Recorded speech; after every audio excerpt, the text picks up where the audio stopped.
अस्सलाम वालेकुम, मेरा नाम है रीम फ़रूक। उम्मीद है आप सब खैरियत से होंगे। अगर आप मेरे चैनल पे न्यू हैं तो चैनल को लाइक और सब्सक्राइब करना मत भूलिएगा। और बगैर किसी टाइम वेस्ट किए हम चलते हैं अपने नावल की तरफ। नावल नेम था मोहलत चंद सांसों की अज़ कलम रीम फ़रूक। आज हम इसका करने जा रहे हैं पार्ट 2। विशाल लॉन में चक्कर लगा रही थी। वो किसी का इंतज़ार कर रही थी। काफ़ी देर यूं ही चक्कर लगाने के बाद वो थक कर कुर्सी पर रिमशा के साथ बैठ गई। रिमशा, तुम्हारे अरियान भाई ने कितने बजे आना है? विशाल ने पूछा। आपको नहीं पता? इनकी फ़्लाइट कैंसिल हो गई है, वो कल आ रहे हैं। कल? विशाल को जैसे अफसोस हुआ। हाँ, रिमशा ने कहा। विशाल मुंह बनाकर उठ गई। अम्मी के साथ किचन में आकर हाथ बटाने लगी। इसका मुंह उतर चुका था। खाना खाकर फारिग हो गई और कमरे में आ गई। दरवाज़ा लॉक करके आहिस्ता आहिस्ता चलती खिड़की की तरफ आ गई। हवा ने चेहरे को छुआ। विशाल ने आंखें बंद करके गहरी सांस भरी, जिस पर वो बहुत सुकून महसूस करती थी। इसने रेयान का पूरा हफ्ता बहुत इंतज़ार किया था। अब एक और रात इंतज़ार करना था। विशाल की आंख ज़रा देर से खुली थी। फ्रेश होकर नीचे आ गई। आज इतनी देर से उठी हो, हैरियत है? आसमा किचन में काम कर रही थी। विशाल को देखकर पूछा। रात को ज़रा देर से सोई थी तभी। विशाल बोली। बैठ जाओ, मैं खाना लगा देती हूँ। आसमा खाना लगाने लग गई। विशाल टेबल पर बैठ गई। सादिया, अरियान को बुला लो, वो भी अब खाना खा ले।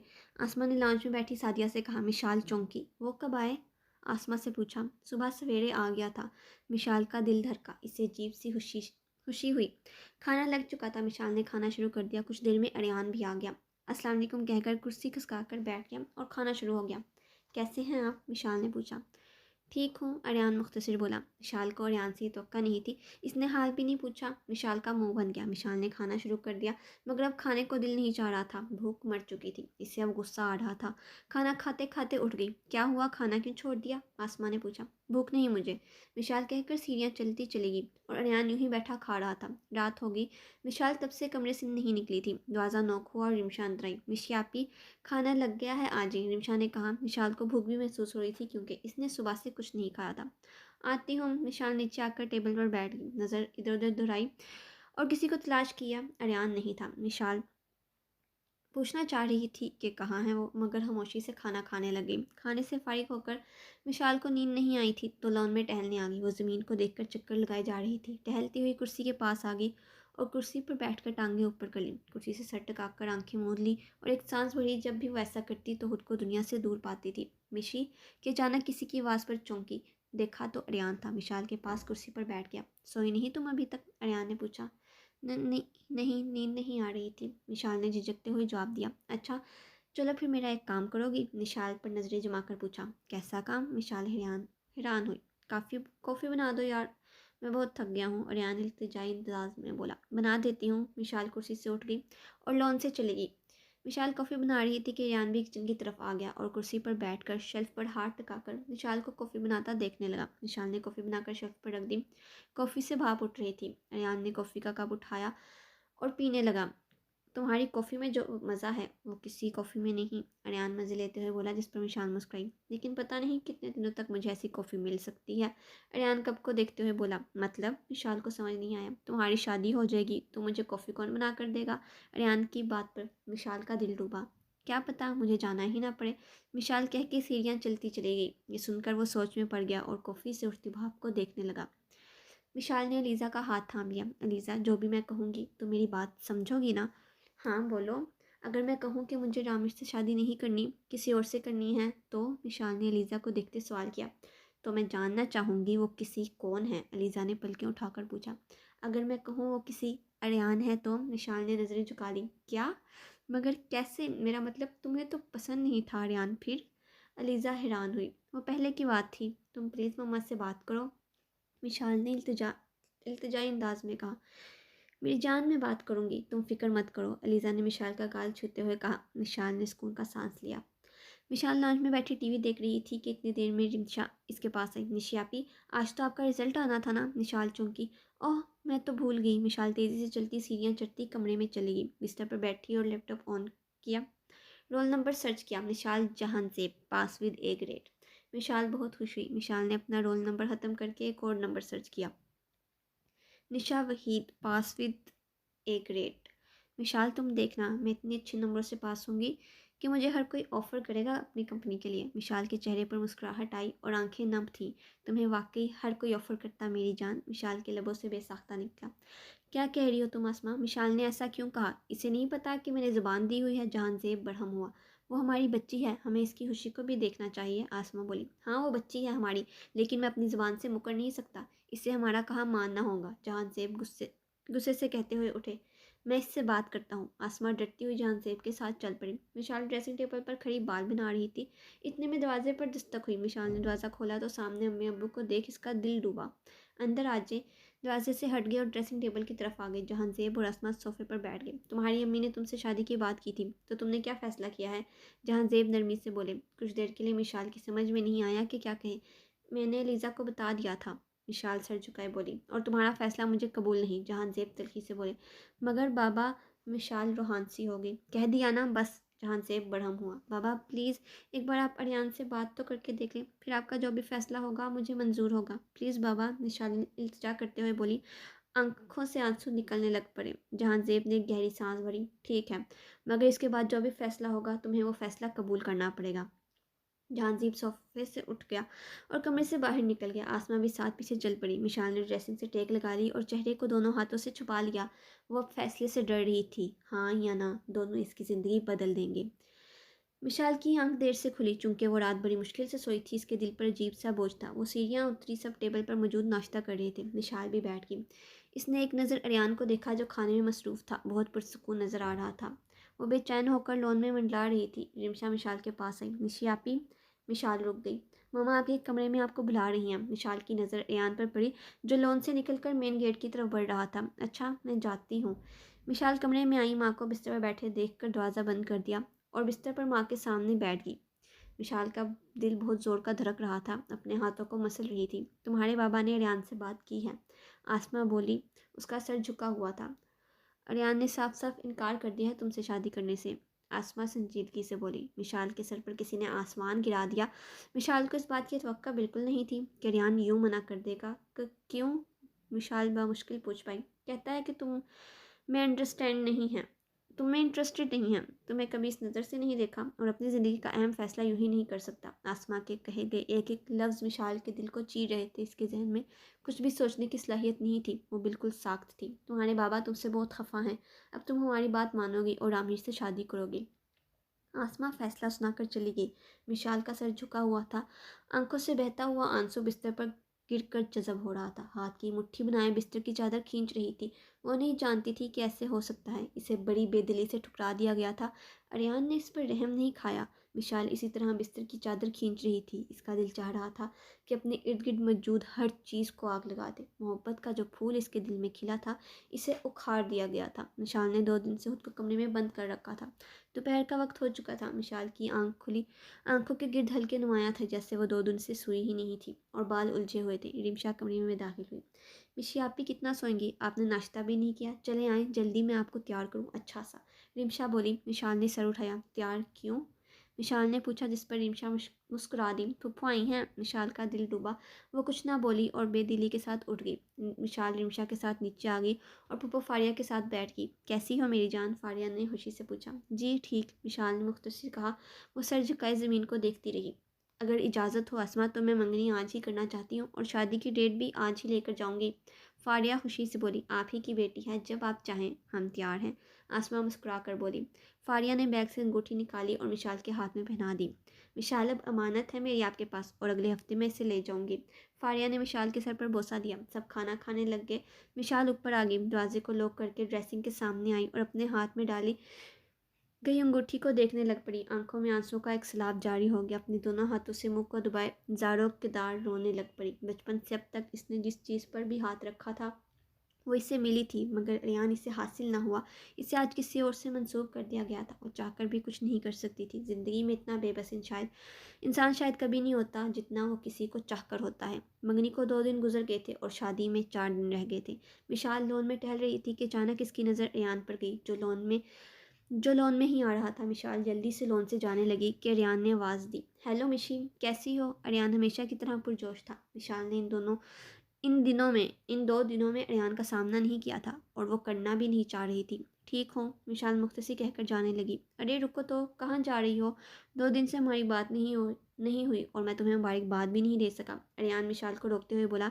विशाल यकदम रुक गई और पीछे मुड़ी। किस बात की? विशाल ने पूछा। मंगनी की। और किस बात की? अरियान आंखें गोल करते हुए बोला। विशाल को लगा जैसे वो इसका मजाक बना रहा है, इसकी नाकामी पर मुबारकबाद कहने आया है। विशाल को शदीद गुस्सा आ रहा था। इसका दिल चाह रहा था कि वो चीखे चिल्लाए, मगर खामोश रही। विशाल बहुत बहुत मुबारक हो तुम्हें मंगनी की। अयान बोला। शुक्रिया। विशाल मुट्ठी बनाए हुए लब खींच कर बोली। सॉरी, मैंने मंगनी अटेंड नहीं की, मेरे पीछे अचानक से सब कुछ हो गया। अगर आपकी इजाज़त हो तो क्या मैं यहाँ से जा सकती हूँ?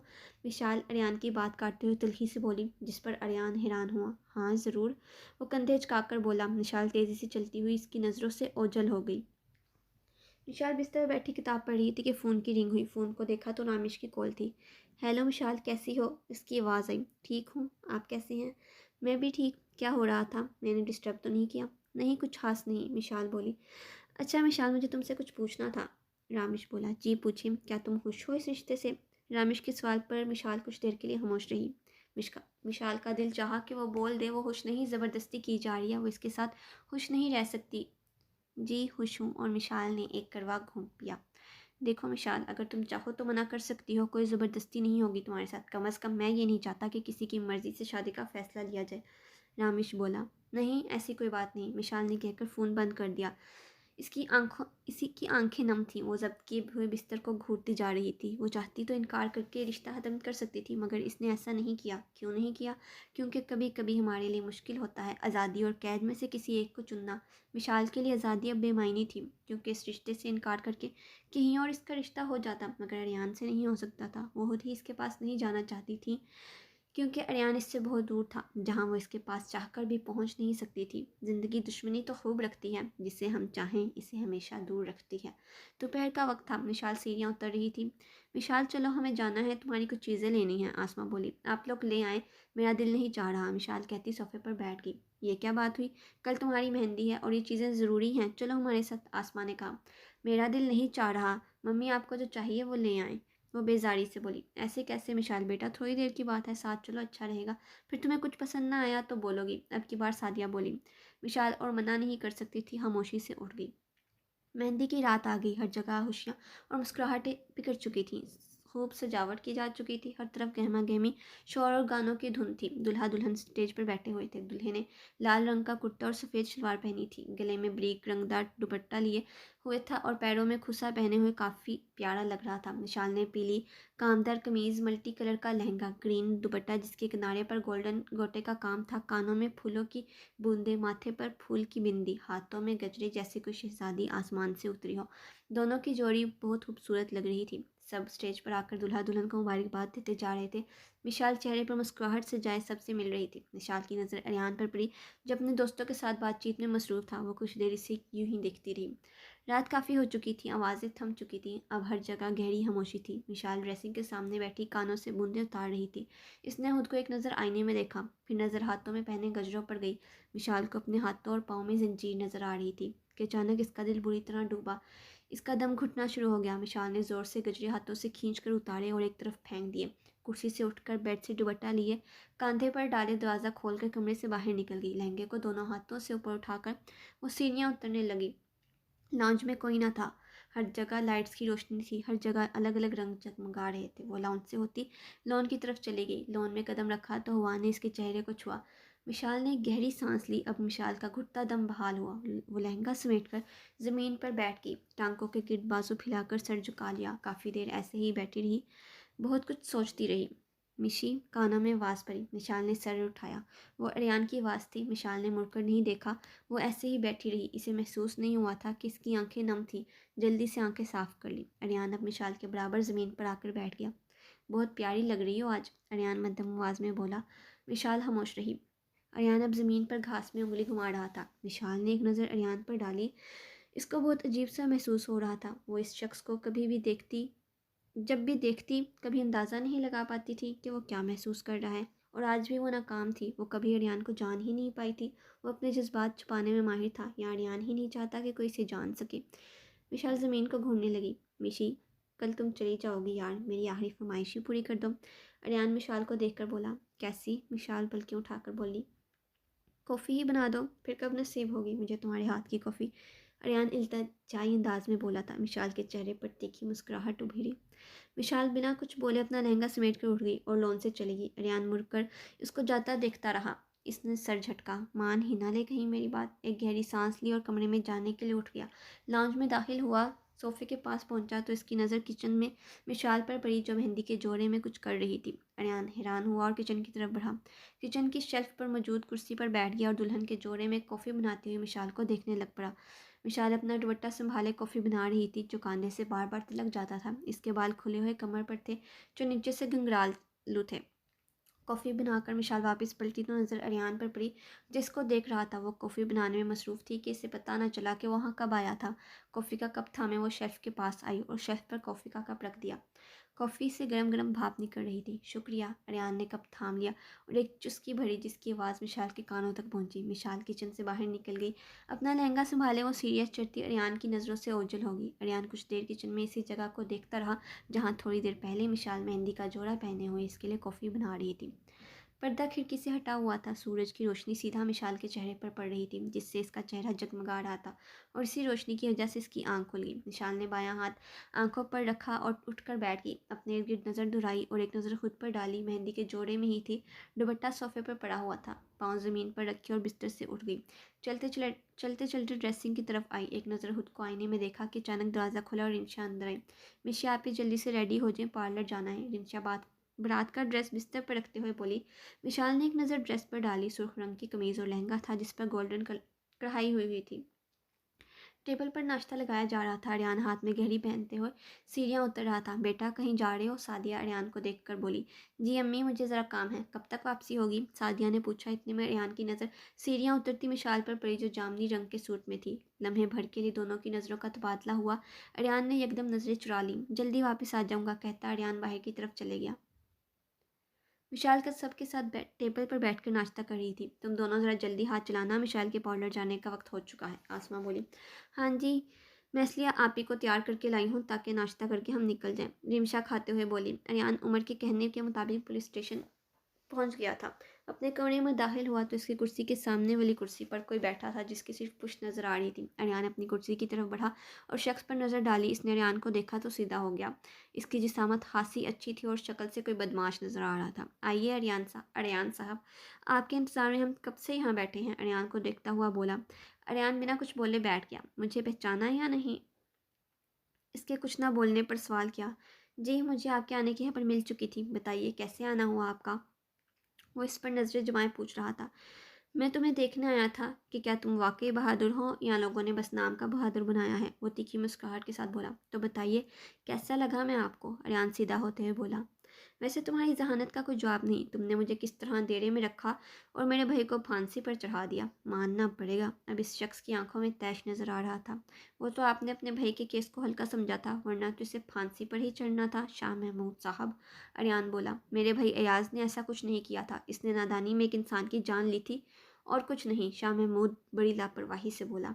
तो बस इसने एक इंसान की जान ली और मैंने इसे फांसी पर चढ़ा दिया, और कुछ भी नहीं किया। अरियान ऐसे ही लापरवाही का मुजाहरा किया और कुर्सी से टेक लगा ली।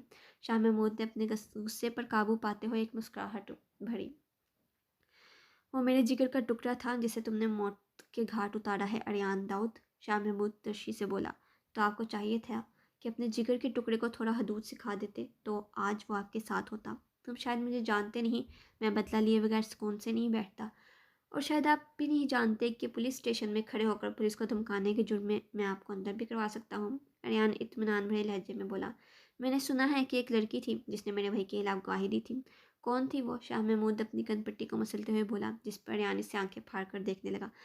मिशाल, हाँ, जिसका कत्ल हुआ इसकी सहेली थी वो, है ना? शाह महमूद अरियान को देखकर बोला। मैं इससे ज़रूर मिलूंगा, मगर फिर कभी। आज तो शायद बारात है इसकी।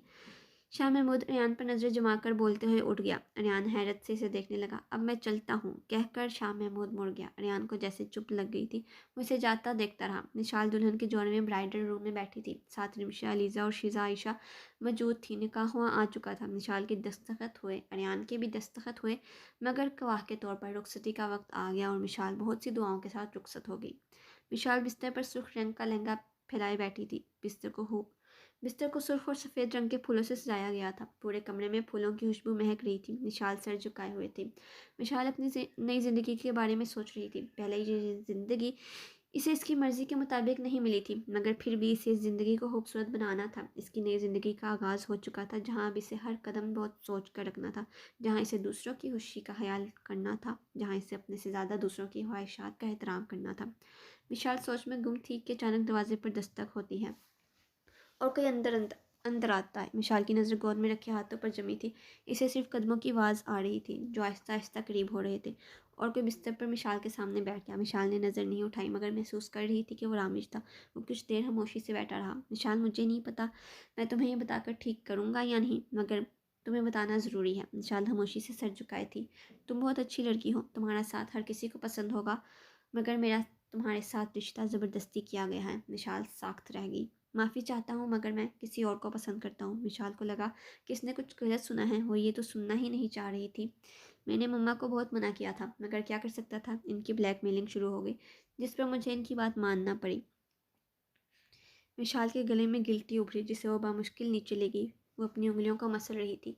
तुम वाकई बहुत अच्छी हो, मगर मैं तुम्हें अंधेरे में नहीं रखना चाहता था, इसलिए सोचा कि तुम्हें बता दूँ। रामेश ने बोलते हुए एक लिफाफा निकाला। मैंने दबाव में आकर शादी तो कर ली, लेकिन मैं दबाव में आकर निभा नहीं सकता। ये लो तुम्हारी आज़ादी। विशाल को समझ नहीं आई कैसी आज़ादी। वो लिफाफा हाथ में पकड़े विशाल की तरफ बढ़ा रहा था। ये तलाकनामा है। मैं तुम्हें और ख़ुद को इस कैद में नहीं रखूँगा, और शायद मेरी मम्मा को भी पता चले कि शादी एक वाहिद चीज़ है जो सिर्फ इनकी मर्ज़ी से नहीं होती। तलाक। विशाल के साथ तन गए। विशाल, निकाह की रात तुम्हें तलाक से नवाजा जा रहा है। विशाल को लगा कि बस इसका दिल फटने लगा है। इसने सर उठाया। तलाक?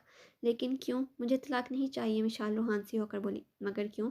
ये सब जानकर भी कि मैं किसी और को पसंद करता हूँ, तुम्हें कभी भी बीवी का दर्जा नहीं दे सकता, तो तुम मेरे साथ क्यों रहोगी? रामेश ने सवाल किया। मैं रह लूँगी जिस तरह आप रखेंगे। मैं रह लूँगी। मुझे छोटी सी जगह दे दें अपने घर में, लेकिन खुदा का वास्ता तलाक ना दें। विशाल बेबसी से कहती चली गई। आंखों में आंसुओं का सैलाब था और हाथ जुड़े हुए थे। विशाल ने शायद इतना बेबस खुद को कभी महसूस नहीं किया था। तुम जैसा चाहो, तुम्हारी मर्जी है, मगर तुम्हें इजाज़त है, जब भी जाना चाहो जा सकती हो, किसी रुकावट के बगैर। रमेश ने इसकी बात मानते हुए लिफाफा फिर आगे बढ़ाया, जिससे विशाल ने बामुश्किल पकड़ा। थैंक्स। विशाल सर झुकाकर बोले, जिस पर रामेश ने सर झटका और उठ गया। दरवाज़ा खुलने और बंद होने की आवाज़ आई। वो चला गया था। विशाल लिफाफा हाथ में वैसे ही लिए बैठी थी। इसके आंसू नहीं रुक रहे थे। विशाल, तुम्हें किसी की ज़िंदगी में ज़बरदस्ती शामिल किया गया है। तुम्हें किसी पर मुसल्लित कर दिया गया है। आज विशाल को अपने इर्द गिर्द की चीज़ों को आग नहीं लगानी थी, बल्कि खुद को आग लगानी थी। इसे खुद से वहशत हो रही थी। वो अब वाकई आज़ादी चाह रही थी, मगर ज़िंदगी से। वो जो कमरे में फूलों की खुशबू कुछ देर पहले इसे सुकून दे रही थी, इसी खुशबू में अब इसका दम घुट रहा था। नई ज़िंदगी की सुबह आ गई। सूरज की रोशनी हर चीज़ को घेरे में लिए हुई थी। नई ज़िंदगी की सुबह आ गई। सूरज की रोशनी हर चीज़ को घेरे में लिए हुए थी। खामोशी सी छाई हुई थी। सिर्फ चिड़ियों का चहचहाना सुनाई दे रहा था। विशाल की आंख खुली। वो दुल्हन के जोड़े में बेड की टो से टेक लगाए हुई थी। वो रोते रोते कब सोई इसे याद नहीं। सीधा होते हुए अपना सर दोनों हाथों से पकड़ा, जो शदीद बोझल था। इसने नज़र चारों तरफ घुमाई, लहंगे को समेट कर उठी और अलमारी की तरफ बढ़ी। अलमारी खोलकर एक सूट निकाला और तब्दील करने चली गई। फ्रेश होकर कमरे में आई। अपने दोनों हाथों से टॉवल को पकड़े बाल खुश्क कर रही थी कि अचानक नज़र खाकी लिफाफे पर पड़ी, जो बेड पर पड़ा हुआ था, जिसे देखकर विशाल को दिल में कुछ चुभता महसूस हुआ। इसने हाथ बढ़ाकर लिफाफा उठाया और साइड टेबल की ड्रॉर खोलकर इसमें रख दिया। ड्रेसिंग टेबल की तरफ आ गई और तैयार होना शुरू हो गई। विशाल तैयार होकर कमरे से निकली तो सामने ही लाउंज में रिमशा लीजा मौजूद थी, जो नाश्ता लाई थी। साथ में अरियान, फुफो, शीज़ा, आयशा और रामिश सब मौजूद थे। रामिश की नज़र कमरे से बाहर निकलती विशाल पर पड़ी। वो लाउंज की तरफ आई। निमिषा और लीजा उठी और इससे मिली। विशाल चेहरे पर मुस्कुराहट सजाए बहुत खुशी से मिली। वो लड़की जो सरेआम गुस्सा करती थी, रो देती थी, हंस देती थी, आज दिखावा भी करने लग गई थी। अरियान और रामिश बातचीत में मसरूफ़ थे। टेबल पर नाश्ता लगाया गया। नाश्ते के कुछ देर बाद रिमशा, लीजा और अरियान चले गए। रिमशा यूनिवर्सिटी जाती थी और यूनिवर्सिटी से आकर घर पढ़ती थी। अब इसके पास कोई नहीं था बात करने के लिए। अरियान दिन को काम के लिए जाता और रात में वापस आता। कभी तो अगली सुबह को आता। आसमा और सादिया घर के कामों में मसरूफ़ रहती थी और जहांज़ेब भी घर में कम ही होते थे। निशाल को रुखसत हुए 2 महीने हो चुके थे, मगर वो एक बार भी घर नहीं आई थी। निशाल के जाने के बाद घर में खामोशी का बसेरा था। एसएचओ एक बार फिर इसी कुर्सी पर बैठा अरियान का इंतज़ार कर रहा था। अरियान कमरे में दाखिल हुआ। एसएचओ ने अरियान को देखकर बैठने का इशारा किया। अरियान सलाम करके बैठ गया। तुम जानते हो कि मैंने तुम्हें क्यों बुलाया है। एसएचओ संजीदगी से बोला, जी सर, मुझे उम्मीद है तुम इस काम में अच्छा किरदार निभाओगे और पता लगा लोगे कि इस स्मगलर माफिया के पीछे कौन है। तुम चाहो तो किसी भी ऑफिसर को साथ काम करा सकते हो।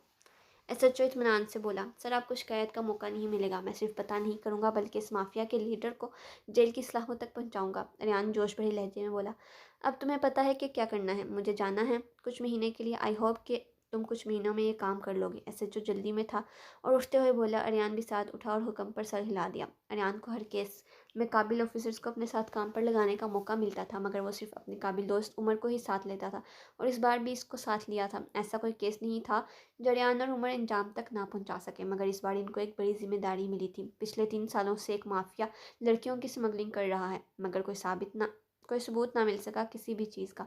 अरियान को इसकी जड़ तक यानी माफिया के लीडर तक पहुंचना था। अरियान रेस्टोरेंट में बैठा उमर का इंतजार कर रहा था। कई हफ्ते गुजर गए, मगर उमर अरियान काफ़ी कोशिशों के बावजूद कुछ खास पता नहीं कर पाया। आज अरियान और उमर के पास आखिरी तरीका था जिसमें इन्हें कामयाब होना था, मगर खतरनाक भी था। लीडर तक पहुंचने के लिए अब गैंग में घुसना था, भेस बदल कर। अरियान जानता था इसमें जान का खतरा भी हो सकता है, इसलिए इसने जाने की हामी भरी, मगर उमर जिद पर अड़ गया और खुद जाने की ख्वाहिश चाही। अरियान कभी बात ना मानता, मगर उमर के आगे इसकी एक न चली और उमर तैयार हो गया। अरियान और उमर को कई दिन लगे प्लानिंग पर, और हर चीज़ सोच समझ कर एहतियात से की जा रही थी। किस तरह उमर गैंग में शामिल होगा, किस तरह इनको इत्मीनान में लेकर लीडर तक पहुंचेगा, और अरियान उमर पर 24 घंटे नज़र रखेगा ताकि कोई खतरा हो तो अरियान बाखबर रहे। आधा महीना गुजर गया। आज इतवार थी, रात के 10 बजे थे। उमर प्लान के मुताबिक सुनसान सड़क पर खड़ा किसी का इंतजार कर रहा था। इसे इंतजार करते 15 मिनट गुजर गए। उमर की आंखों में दूर से रोशनी की चमक पड़ी। वो गाड़ी थी जो उमर की तरफ आ रही थी। उमर का दिल जोर का धड़का। वो थोड़ी देर के लिए घबरा गया। गाड़ी उमर के पास आकर रुक गई। फ्रंट सीट पर 2 आदमी बैठे थे। एक आदमी बाईं तरफ से दरवाज़ा खोलकर बाहर निकला। उमर ने खुद को नॉर्मल करने की कोशिश की। आदमी उमर का जायज़ा लेने लग गया और पास पहुंचकर शर्ट टटोली कि कहीं साथ कोई असला तो नहीं, मगर कुछ नहीं निकला। कुछ निकल भी नहीं सकता था। उमर ने कभी ग्लासेस नहीं पहनी थी, मगर आज पहनी हुई थी क्योंकि इसमें छोटा सा कैमरा था जो गौर से देखे बगैर किसी को नज़र नहीं आ सकता था। और रेयान घर में अपने कमरे के बेड पर बैठा हुआ सब मनाजिर देख रहा था। अब वो आदमी उमर को गाड़ी में बिठाकर साथ ले गए थे। उमर और अरियान अपने पहले मरहले में कामयाब हो गए थे, मगर अब असल इम्तिहान शुरू हुआ था। वो लोग उमर को एक सुनसान जगह पर ले आए थे। इस जगह एक बहुत पुरानी कोठी थी। वो गाड़ी से उतरे, उमर भी इनके साथ उतर गया। हर तरफ अंधेरा छाया हुआ था। चारों तरफ खेत थे। उमर हर जगह नज़र घुमा रहा था। अब वो चलते चलते एक गेट पर पहुंचे। कुछ देर इंतजार करने के बाद अंदर से एक आवाज़ आई। 3 अल्फाज बोले गए थे जो उमर को समझ ना आए। उमर के साथ खड़े आदमी ने भी 3 अल्फाज बोले, मगर इससे मुख्तलिफ, और कुछ देर में दरवाज़ा खुल गया। वो किसी किस्म का कोड था जिसे बोलने वाला ही अंदर जा सकता है। वो अंदर दाखिल हो गए। अंदर खूब रोशनी थी। हर तरफ आदमी ही आदमी थे, अच्छी खासी जिसामत के, और लड़कियां भी थी। कुछ सहमी हुई थी और कुछ ठीक थी, जैसे इन्हें आए हुए काफ़ी वक्त हो गया हो। उमर हर एक को देख रहा था। वो आदमी उमर को एक कमरे में ले गए। इस कमरे में अंधेरा था और हल्की सी रोशनी थी। वहाँ मौजूद कुर्सी पर एक आदमी बैठा हुआ था और टांगें टेबल पर टिकाई हुई थी। सिगरेट के धुएं छोड़ रहा था। साहिब, उमर के साथ मौजूद एक आदमी ने सर को हम किया। कुर्सी पर बैठा शख्स सीधा हो गया। किसको लाए हो? इस शख्स ने उमर पर नज़र डाली। साहब, ये बंदा अपनी गैंग में शामिल होना चाहता है, उमर के साथ खड़े हुए शख्स ने जवाब दिया। इसने कहा, और तू साथ उठा लाया, पागल समझा है? वो गुस्से से बोला। माफ़ी साहब, आदमी ने सर झुका लिया। क्यों होना चाहता है शामिल? तुझे यहाँ का किसने बताया है? अब वो शख्स उमर से मुखातिब हुआ। साहिब, आपका कौन नहीं जानता? आपका गैंग तो मशहूर है, चर्चे चर्चे होते हैं, तो मैं भला कैसे नहीं सुन सकता। उमर खौफज़दा था, लेकिन खुद को नॉर्मल करके बात की, क्योंकि वो जानता था कि इसकी ज़रा सी भी गलती से मौत के मुंह में ले जाएगी। पुलिस का बंदा तो नहीं है तू, हैं जो जासूसी करने आया है? वो शख्स उमर पर नजरें गाड़े पूछ रहा था। उमर के गले में गिल्टी उभरी, जिसे वो मुश्किल नीचे ले गया। क्या बात कर रहे हो साहिब? अपने को तो पुलिस से बहुत डर लगता है। सुना है गैंग कभी पुलिस के हाथ नहीं आया, तभी तो यहाँ आया हूँ। अच्छा अच्छा, बस बता यहाँ किस लिए आया है तू? इस शख्स ने उमर की बात काटी। अपने पास कोई काम धंधा नहीं है, पता चला इसमें बहुत कमाई है, बंदा अमीर हो जाता है, तो मैंने सोचा मस्त काम है, अमीर होके शादी करेंगे, बीवी को संभालेंगे, बच्चों को पालेंगे। उमर ने अच्छी खासी महारत दिखाई। वो शख्स खड़ा हो गया और उमर की तरफ बढ़ा। उमर खुद को नॉर्मल करने में कामयाब रहा। देख, अगर तूने कोई होशियारी की ना तो तू जिंदा यहाँ से नहीं जाएगा। लोग आते तो अपनी मर्जी से हैं, पर जाते हमारी मर्जी से हैं, वो भी कांधों पर। वो शख्स उमर को धमका रहा था। नहीं, बिल्कुल नहीं साहब, आप बेफिक्र हैं। और संभलते हुए बोला, ले जाओ इसे, लगाओ काम पर। इसने आदमी को इशारा किया। एक बात पूछनी थी। उमर फ़ौरन बोला, पूछ, आप लीडर हैं यहाँ के? वो मेरा मतलब सब आपकी गुलामी में है इधर? उमर ने सवाल किया, जिस पर इस शख्स के चेहरे पर तीखी मुस्कुराहट आई। हाँ, इन सब का लीडर मैं हूँ, मगर मेरा लीडर कोई और है। तू लीडर से नहीं मिल सकता बच्चे, जा काम कर। इस शख्स ने उमर के मुंह को थपथपाते हुए बोला। उमर जिसको लीडर समझ रहा था वो लीडर नहीं निकला। अब इसे किसी भी तरह लीडर तक पहुंचना था। 1 महीना गुजर गया। इतवार की सुबह थी। उमर अब गैंग में पूरी तरह शामिल था और इन्हें इत्मीनान में ले चुका था। कहीं भी डील करने के लिए उमर को साथ ले जाया जाता था। अरियान और पूरी टीम उमर पर नज़र रखी हुई थी, मगर अब तक उमर लीडर से ना मिल सका। विशाल बिस्तर पर बैठी हुई, पहले से बहुत कमज़ोर, बोझल सी आंखें, जैसे वो कुछ खाती ही ना हो। सारा दिन खुद को कमरे में बंद रखती थी। रामिश घर नहीं आता था, अगर आ भी जाए तो गेस्ट रूम में सोता था। निशाल खाना भी नहीं खाती थी। जब कोई बुलाए तो बाहर निकलती, वरना नहीं। इसने आंखें मूंद ली कि फ़ोन की रिंग हुई। देखा तो अम्मी की कॉल थी। अस्सलाम वालेकुम। वालेकुम अस्सलाम। कैसी हो बेटा? आसमा की पुरजोश आवाज़ आई। ठीक हो? विशाल ने थकी हुई आवाज़ में बोला। मिशी बेटा, तुम तो घर को भूल ही गई हो, हमारी याद नहीं आती क्या? मिशा आसमा गमगीन होकर बोले, जिस पर मिशाल अफसरदा हुई। आती है मम्मा, बहुत ज़्यादा, मगर मैं घर नहीं आ सकती जब तक वो शख्स है मेरे घर में। विशाल लब भेज कर बोली। आसमा कुछ देर के लिए खामोश हो गई। वो मैंने कॉल की थी कि रिमशा की मंगनी है, तो तुम आओगी ना? रिमशा की? विशाल यह खबर सुनकर चौंक पड़ी। इसके चेहरे पर मुस्कुराहट आ गई। ये भी कोई पूछने की बात है भला? अच्छा, किससे मंगनी तय हुई है? रिमशा को पसंद है? विशाल ने सांस लिए बिना सवाल पूछे। वो इस बात पर बेहद खुश थी। वो अरियान से। आसमा झिझकते हुए बोली, किससे? विशाल को लगा इसने सही नहीं सुना। बेटा, तुम्हारे बाबा ने रिमशा का रिश्ता अरियान से तय किया है। विशाल के गले में गिल्टी सी फंसी। वो कुछ भी बोलने की हालत में न रही। इसने फ़ौरन फ़ोन बंद कर दिया और बायां हाथ मुंह पर रखकर फ़ोन को घूरने लगी। ज़िंदगी जब इम्तिहान लेने पर आ जाए, रैम खाना गवारा नहीं करती। शाम का वक्त था। अरियान घर में दाखिल हो रहा था तो नज़र लॉन में पड़ी और वो वहीं ठटक गया। आंखें एक पल के लिए ना झपकी। मिशाल लॉन में चक्कर लगा रही थी। इतने लंबे अरसे के बाद आज मिशाल को देख अरियान बहुत खुश हुआ, मगर वो पहली वाली मिशाल नहीं लग रही थी। बहुत कमज़ोर थी। अरियान लॉन की तरफ बढ़ा। मिशाल जो हर दफ़ा की तरह कहीं खोई हुई चक्कर लगा रही थी। मिशी, कैसी हो? आवाज़ पर पूरी तरह चौंकी। काफ़ी अरसे के बाद आज इसने ये आवाज़ सुनी थी। दिल बहुत ज़ोर से धड़कना शुरू हो गया। मिशाल खुद को रिलैक्स करते हुए पीछे पलटी और अरियान पर नज़र डाली। मिशाल, मेरा नाम मिशाल है, बहुत सख्त लहजे में बोली, जिस पर अरियान के चेहरे पर एक मुस्कुराहट उभरी। कैसी हो? अरियान ने फिर पूछा। वैसे पसंद अच्छी है तुम्हारी, वो तंजिया लहजे में बोली। वो कैसे? अरियान इसकी बात पर हैरान हुआ। मेरी बहन तुम्हारी पसंद है ना, तो बहुत अच्छी है तुम्हारी पसंद। पसंद? के चेहरे पर अरियान चेहरे पर तीखी मुस्कुराहट सजाए बोला, हाँ पसंद, इसी वजह से तो तुमने मुझे रिजेक्ट किया था। मिशाल रवानगी में बोली। अरियान को उम्मीद नहीं थी कि मिशाल इस तरह कुछ बोलेगी। रिमशा अच्छी लड़की है, लेकिन मेरी पसंद नहीं। मैं बड़ों का हुक्म नहीं टाल सकता। अरियान ने वजाहत देना चाही। हाँ, मेरी बारी, वो तुम्हारे बड़े नहीं थे जिनका हुक्म तुमने टाला था। विशाल तलमला उठी। तुमसे शादी करने के बारे में मेरा कोई ख्याल नहीं रहा। तुमसे शादी मैं सिरे से ही नहीं करना चाहता था, और मेरा ख्याल था कि हम अच्छे लाइफ पार्टनर नहीं बन सकते। अरियान बोलता गया। इसके कहे गए एक लफ्ज़ विशाल को पूरी तरह चुभ रहे थे। तुम जिस मर्जी से शादी करो, मुझे परवाह नहीं। तुम जियो या मरो, मुझे कोई परवाह नहीं, लेकिन अपनी बहन से तुम्हारी शादी नहीं होने दूंगी। विशाल सपाट लहजे में बोली और बिना कुछ सुने लोन से चली गई। और अरियान हमेशा की तरह इसे जाता हुआ देखता रहा। ये इन दोनों में पहली गुफ्तगू थी जो बहुत तलख और बहुत मुख्तसर थी। विशाल ने पहली बार अरियान को तुम कहकर मुखातिब किया था। विशाल रिमशा के कमरे में दाखिल हो रही थी। दरवाज़ा खोलते ही नज़र रिमशा पर पड़ी, जो मंगनी के जोड़े में बहुत खूबसूरत लग रही थी। रिमशा की नज़र मिशाल पर पड़ी और खुशी से खड़ी हो गई। मिशी, आप भी आ गई? मिशाल के पास आकर इसे गले लगाया। मुझे लगा आप आज भी नहीं आएंगी। रिमशा पीछे होकर बोली। इसकी आंखों में आंसू थे। मेरी बहन की मंगनी पर मैं नहीं आती? ऐसा कैसे हो सकता है? मिशाल ने रिमशा की गाल पर बहते आंसू को अपनी उंगली से साफ करते बोला। मिशाल रिमशा को लेकर बेड पर बैठ गई। अब शादी के बाद से मैं भूल जो गई थी, इसलिए रिमशा हुफ्गी से बोली। मैं कैसे भूल सकती हूँ तुम्हें? ऐसा कोई वक्त नहीं जब मैंने याद ना किया हो तुम लोगों को। विशाल चेहरे पर मुस्कुराहट सजाए बोली, जिस पर रिमशा मुस्कुरा दी। तुमने रियान से शादी के लिए हाँ क्यों की? विशाल ने रिमशा के चेहरे पर नज़र डालते हुए सवाल किया। मामा बाबा का फैसला था जो मुझे मानना था, मगर अरियान अच्छा नहीं है। विशाल यकदम बोली। आप ही मुझे कोई एक वजह बता दें आप इनके अच्छे ना होने की। रिमशा ने पलके उठाकर विशाल को देखा। वो कुछ देर के लिए चुप रही। इसके पास तो कोई वजह नहीं थी। वो बुरा सिर्फ विशाल के लिए था, क्योंकि इसने इसे इनकार किया था। क्या बस इस बात से वो अच्छा नहीं था?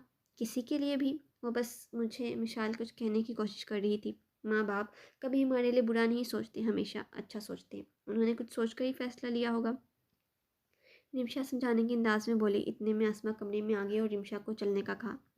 मिशा आप ही कभी वक्त मिला तो बताऊंगी आपको अरियान कितनी अच्छी है, रिमशा मुस्कुराकर कहती हुई उठ गई। मिशाल रिमशा के मुंह से इस बात को सुनकर सोच में पड़ गई। मंगनी की तकरीब बहुत अच्छे से अपने इख्तिमाम को पहुंच चुकी। इस दर्द से हुए आशना हमें था कि तेरा ही तो आसरा, दर बदर हुए इस तरह न मिला सुकून ना ही आसरा, हूँ मर्ज़ गम में मैं मुब्तला, ना मिल दवा मिली ना मिली शफा, मैं हूँ गली गली ये ढूंढता कि मिले कहीं तो मुझे भी वफा। दोपहर का वक्त था। उमर कुछ आदमियों के साथ डीलिंग करने के लिए निकला हुआ था। उमर के अलावा 2-3 और नए लोग आ चुके थे, वो भी उमर के साथ मौजूद थे। इस वक्त उमर के साथ 2 नए आदमी और 2 पुराने आदमी थे। वो एक पतली सी गली में एक घर के बाहर किसी का इंतज़ार कर रहे थे। कुछ देर बाद घर से एक शख्स निकला। उमर आगे बढ़ा, अपने कंधे पर लटकाए काले बैग से उमर ने भरा हुआ हाकी लिफाफा निकाला और इस शख्स को थमा दिया। हाकी लिफाफा थाम कर वो दोबारा घर के अंदर चला गया। गली के बाहर एक सफ़ेद वैन आकर रुकी। इसमें से कुछ आदमी निकले और इनकी तरफ आने लगे। इतनी देर में वो शख्स घर से दोबारा निकला, मगर इस बार वो अकेला नहीं था। साथ एक लड़की थी जो बहुत खूबसूरत लग रही थी, मगर सहमी हुई थी, आंखें नम थी और इसका बाजू शख्स की गिरफ्त में था। जो आदमी वैन से निकले थे वो उमर के इशारे पर इस लड़की को अपने साथ ले गए। उमर इसे जाता हुआ देखता रहा। उमर ने गैंग में जगह बनाने के लिए इन्हें अच्छा खासा मुनाफा करवाया था। उमर ने बहुत सी डीलिंग्स करवाई थी, इसलिए अब उमर जहाँ भी जाता था सरबराही इसी की होती थी। 2 महीनों में उमर गैंग के बारे में बहुत कुछ जान चुका था। उमर को मासूम लड़कियों की डीलिंग करना बिल्कुल अच्छा नहीं लगता था, मगर अपने काम से मजबूर था। और दूसरी तरफ अरियान इन सब चीज़ों पर नज़र रखे हुए था। वो 1 मिनट की भी गफलत नहीं बरतता था। वो गाड़ी जा चुकी थी। अब उमर अपने आदमियों के हमरा गाड़ी में बैठ कर जा रहा था। उमर को रह रहकर इसी लड़की का ख्याल आ रहा था। वो डीलिंग के दौरान लड़कियों पर ध्यान नहीं देता था, क्योंकि वो जानता था वो दिल बर्दाश्त हो सकता है, लेकिन इस लड़की का सहमा हुआ चेहरा और नम आंखें बार बार इसके सामने आ रही थी। उमर को पता था वो लड़की ठिकाने पर ही पहुंचेगी और वो चाह रहा था कि इसकी जिम्मेदारी अपने अंडर ले ले। उमर का ध्यान खिड़की से बाहर गया तो देखा ये ठिकाने का रास्ता नहीं था, वो कहीं और निकल गए थे। हम कहाँ जा रहे हैं? उमर ने फ़ौरन पूछा। साहब का पैगाम आया है, हमें बड़े साहिब की तरफ जाना है।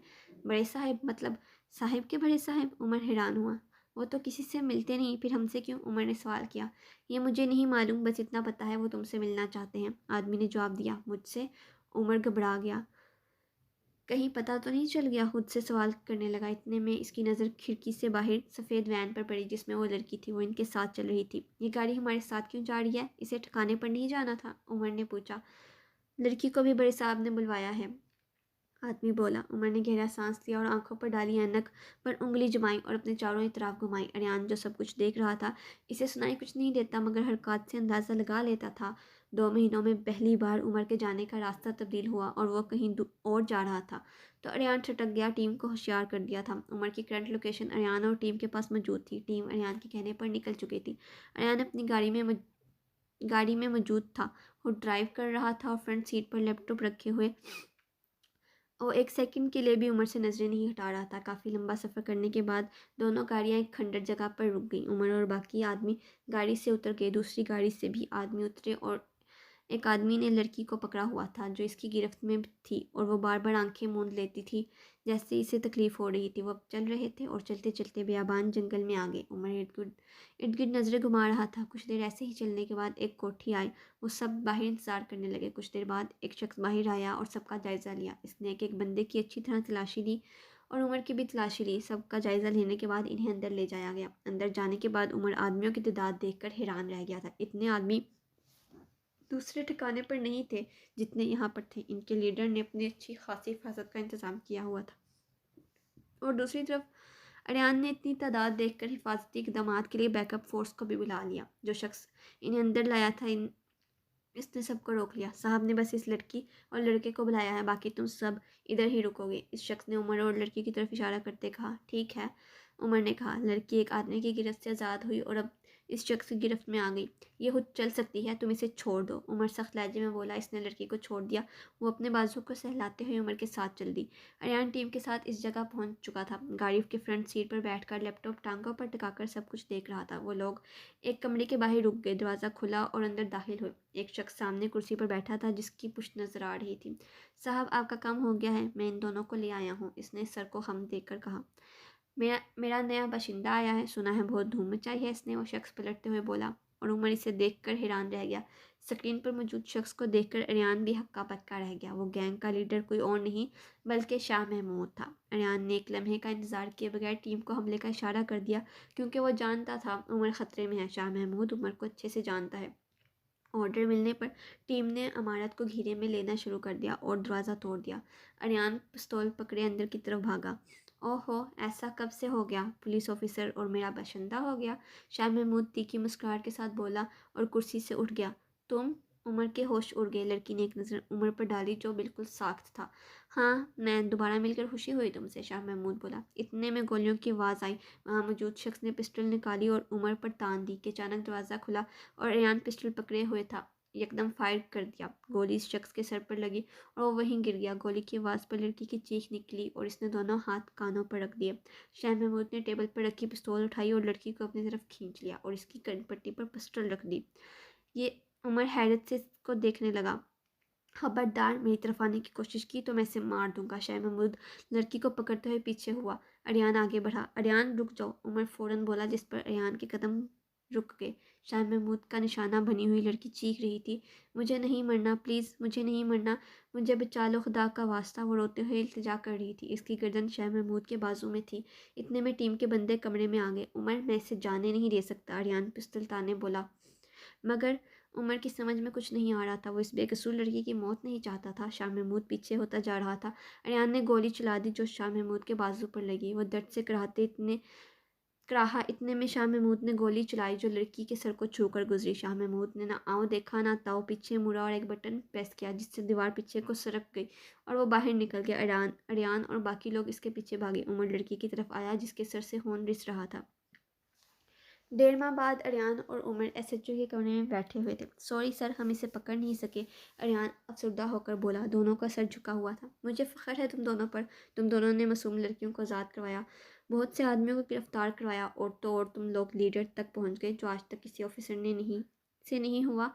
वो तुम दोनों ने किया है, एसएचओ खुश होकर बोला। इन सब चीज़ों का क्रेडिट उमर को जाता है जो अपनी जान पर खेलकर शाह महमूद तक पहुंचा था। अरियान उमर को देखते हुए बोला। सिर्फ मेरा नहीं, अरियान ने बहुत बहादुरी दिखाई, वरना मैं आज यहाँ नहीं होता। उमर बोला। हाँ, तुम दोनों ही बहुत बहादुर ऑफिसर्स हो, एसएचओ मुस्कुराया। हमें अब शाह महमूद को नहीं पकड़ना, इसके खिलाफ जो सबूत हैं वो अदालत को देने हैं। इसे अपने पास संभाल कर रखना। जी सर, अरियान बोला। और वो लड़की का क्या बना जो इस सारे मामले में शाह महमूद का शिकार बनी थी? एसएचओ ने पूछा। उमर इसे वक्त पर अस्पताल ले गया था, अब तक तो वो बिल्कुल ठीक है, अरियान ने बताया। इसके घर वालों का कुछ पता चला? जी सर, इसकी ट्रीटमेंट के बाद इसके घर वालों को इतला कर दी थी, वो अपने घर जा चुकी हैं, उमर ने जवाब दिया। वेल डन, तुम लोग आराम करो और छुट्टियां एंजॉय करो, एसएचओ बोला। रात का वक्त था। अरियान ड्राइविंग कर रहा था कि फ़ोन की रिंग हुई। उमर की कॉल थी। फ़ोन कान से लगाया। हेलो हेलो अरियान साहब, क्या हाल है आपके? उमर बड़े पुरजोश अंदाज में बोला। आई एम ऑल राइट, तुम बताओ? I am well. अच्छा बताओ, कहाँ पर हो इस वक्त? कार ड्राइव कर रहा हूँ, घर जा रहा था। तुम बताओ, सब खैरियत है? अरियान साइड मिरर को देखते हुए बोला। खैरियत है, बस ऐसे ही। मैं रेस्टोरेंट में बैठा था, तुम्हारा कज़न मिल गया। उमर तफसील बताने लग गया। कौन सा कज़न? अरियान ने पूछा। वही जिसकी शादी पर मैं आया था ना, उमर ने याद दहानी करवाई। रामिश, अरियान ने सोचते हुए बोला। हाँ वही। हाँ, आया होगा मिशाल के साथ, अयान बेतासिर बोला। नहीं तो, साथ तुम्हारी कज़न नहीं थी, कोई और थी, उमर फ़ौरन बोला। होगी कोई क्लाइंट या दोस्त। अच्छा, फिर बात होती है, मैं घर पहुंच गया हूँ, अरियान ने कहा। हाँ, अल्लाह हाफिज़, खुदा हाफिज़। गाड़ी घर के सामने आ गई। गेट खुला और गाड़ी घर में दाखिल हुई। अरियान गाड़ी से उतरा की चेन को अंगूठे से दबाकर गाड़ी लॉक कर दी और चलते चलते लॉन की तरफ आ गया। लॉन में कुर्सी पर बैठा और एक गहरी सांस ली। हवा ने चेहरे को छुआ। कुर्सी से टेक लगाकर आंखें मूंद ली। काफ़ी देर यूं ही आंखें बंद किए बैठा रहा। कॉफ़ी पियेंगे? आवाज़ से अचानक आंख खुली। मुड़कर देखा तो रिमशा थी जो हाथ में कप थामे खड़ी थी। नहीं, अरियान सीधा बैठते हुए बोला। रिमशा अरियान के साथ वाली कुर्सी पर बैठ गई। जानती हूँ कॉफ़ी नहीं पीते आप, आपके लिए चाय है, वो कब आके बढ़ाते हुए बोली। अरियान ने एक नज़र रिमशा के चेहरे का जायज़ा लिया और कप को थाम कर मुस्कुराते हुए सर झटका। तुम सोई नहीं अभी तक? इसने चाय का सिप लेते हुए पूछा। नींद नहीं आ रही थी तो सोचा कॉफ़ी पी लो, गाड़ी की आवाज़ सुनी तो आपके लिए चाय बना ली, निमिषा ने बताया। अरियान चाय पीने में मसरूफ़ हो गया। आपने मुझसे मंगने के लिए हाँ क्यों की? निमिषा ने कप को देखते हुए सवाल किया। मतलब? अरियान निमिषा के सवाल पर हैरान हुआ। मतलब साफ है, आपने हाँ क्यों की? निमिषा अरियान के चेहरे पर नजरें जमाए रवानगी से बोली। बड़ों की ख्वाहिश थी तो मना कैसे करता? बड़ों की ख्वाहिश। अरियान के जवाब पर निमिषा ने तीखी मुस्कुराहट के साथ अल्फाज दोहराए। अरियान चुप रहा। आपकी ख्वाहिश? आपकी कोई ख्वाहिश नहीं है। आप हमेशा बड़ों के कहने पर ही चलेंगे। आप अपने दिफा में कुछ भी नहीं कहेंगे। आप अपनी ज़िंदगी की डोर किसी और के हाथ में पकड़ाकर कठपुतली की तरह चलेंगे। निमिषा ने सांस लिए बगैर ढेरों सवाल कर दिए जिसका जवाब अरियान के पास नहीं था। तुम्हारी बात मुझे समझ नहीं आ रही। तुम कहना क्या चाह रही हो? अरियान उलझते हुए बोला। कभी वक्त मिले तो खुद से पूछना, आखिर आप क्या चाहते हैं? क्यों अपनी और दूसरों की ज़िंदगी ख़राब कर रहे हैं? पहले भी आपका एक फ़ैसला 3 ज़िंदगियाँ उजाड़ चुका है, और अब? निमिषा तलब लहजे में बोली और बिना कुछ सुने उठकर चल दी। अरियान इसे जाता हुआ देखता रहा। 5.5 माह पहले अरियान अपने कमरे में सोफे पर बैठा मोबाइल में मसरूफ़ था कि दरवाज़ा खुला और जहांजेब कमरे में दाखिल हुआ। अंकल आप? अरियान जहांजेब को देख सीधा हुआ। हाँ बेटा, मुझे तुमसे ज़रूरी बात करनी है। जहांजेब अरियान के पास आते हुए बोला। जी बैठे ना। इसने सोफे पर हाथ रखा। बेटा, मैं 3 बेटियों का बाप हूँ और मुझ पर बहुत बड़ी जिम्मेदारी है। मुझे यकीन है कि तुम मुझे समझोगे। जी अंकल, आप कहें जो भी कहना चाह रहे हैं। अरियान थोड़ा उलझते हुए बोला। मैं लीज़ा की जिम्मेदारी से फ़ारिग हो चुका हूँ अल्हम्दुलिल्लाह। अब मिशाल की जिम्मेदारी से भी फ़ारिग होना चाहता हूँ। जहांजेब संजीदगी से बोलते गए। अरियान खामोशी से सुनता रहा। मिशाल जब छोटी थी तो मिशाल के दादा ने इसकी निस्बत मेरी बहन के बेटे रामिश से तय कर दी थी और मुझसे वादा लिया था कि मैं ये जिम्मेदारी पूरी करूँगा, और आज वो वक्त आ गया है कि मैं अपनी ज़ुबान से किया हुआ वादा पूरा करूँ। जहांजेब रुका और अरियान के चेहरे पर एक नज़र डाली जो उन्हीं को देख रहा था, मगर चेहरे पर कोई तासरात नहीं थे। अपनी बात दोबारा जारी की। बेटा, मिशाल नादान है। इसे भी इन मामलात की नज़ाकत का सही से नहीं मालूम। इसे पहचान नहीं सही गलत की, और मैं किसी भी हाल में इसकी बात नहीं मान सकता। वक्त आने पर मैं अपनी ज़ुबान से नहीं मुकर सकता। जहांजेब गोया अरियान को जैसे फ़ैसला सुनाने आया था।